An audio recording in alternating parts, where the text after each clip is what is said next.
अत्याचार के खिलाफ बनने वाले कानून से कौन घबराएगा जो खुद अत्याचारी होगा।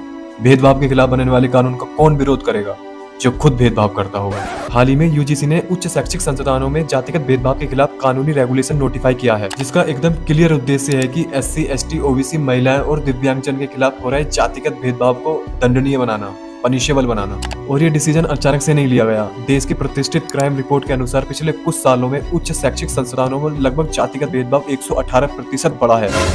118 ये एक मामूली नंबर नहीं है। उन मासूमों की जिंदगियां हैं जिनका प्रमाण रोहित बमूला, पायल तड़वी, दर्शन सोलंकी, अनिकेत अंबोरे, पल्लवी और न जाने कितने दलितों ने अपनी जान देकर चुकाया है। इन लोगों का इस हद तक जातिगत उत्पीड़न हुआ कि इन लोगों ने अपनी जान देना ही उचित समझा। लेकिन शर्म की बात तो यह है कि जब सरकार ने एक कदम समानता की ओर बढ़ाया, तब लोग भेदभाव करने के पक्ष में या इस रेगुलेशन के खिलाफ प्रतिरोध करने के लिए सड़कों पर उतर गए। वे इस एक्ट पर अपनी आपत्ति जता रहे हैं। और ये वही लोग हैं जिन्होंने SC, ST एक्ट का भी विरोध किया था और हमेशा से आरक्षण प्रणाली के विरोध में बोलते आए हैं। कहीं कुछ लोग इस कारण से तो नाराज नहीं है कि वे अब दलितों को अपमानित नहीं कर पाएंगे।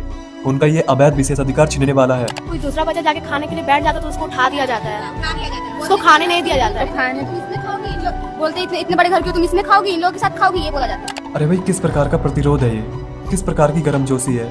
अगर तुम समानता के सिद्धांत को पहले से ही अपनाते आए हो तो इस कानून से तुम्हें क्या दिक्कत है। और दूसरी ओर इसी लॉ में महिलाएं, दिव्यांगजन और जन्म स्थान को भी सम्मिलित किया गया है। मतलब अगर महिलाएं और दिव्यांगजन जनरल कास्ट से बिलोंग करते हैं तब भी उन्हें इस लॉ के अकॉर्डिंग संरक्षण प्राप्त होगा। और अगर कोई स्टूडेंट नॉर्थ ईस्ट से बिलोंग करता है और दिल्ली, मुंबई जैसे शहरों में पढ़ता है, तब उन्हें चिंकी पिंकी मोमो कहकर नहीं पुकारा जाएगा, भले ही वह जनरल कास्ट से क्यों न हो। और अगर उनके साथ ऐसा होता है तब उन्हें भी इसी लॉ के अकॉर्डिंग संरक्षण प्राप्त होगा। तो बहरहाल ये एक्ट केवल SC, ST, OBC के लिए नहीं, जनरल बच्चों के अधिकारों का भी संरक्षण करेगा। और जो लोग ये सोच रहे हैं कि इस लॉ से झूठी शिकायतें या आपसी रंजिश निकाली जाएगी, तो भैया एक प्रॉपर बॉडी कमेटी बनेगी जो भावनाओं से नहीं, प्रमाणों, सबूतों के आधार पर निर्णय लेगी। लास्ट में बस इतना ही, जिसे ये कानून गलत लगा कमेंट में बताए इसके गलत होने का कारण, और जिसे ये कानून अच्छा लगा please share this video to your friends.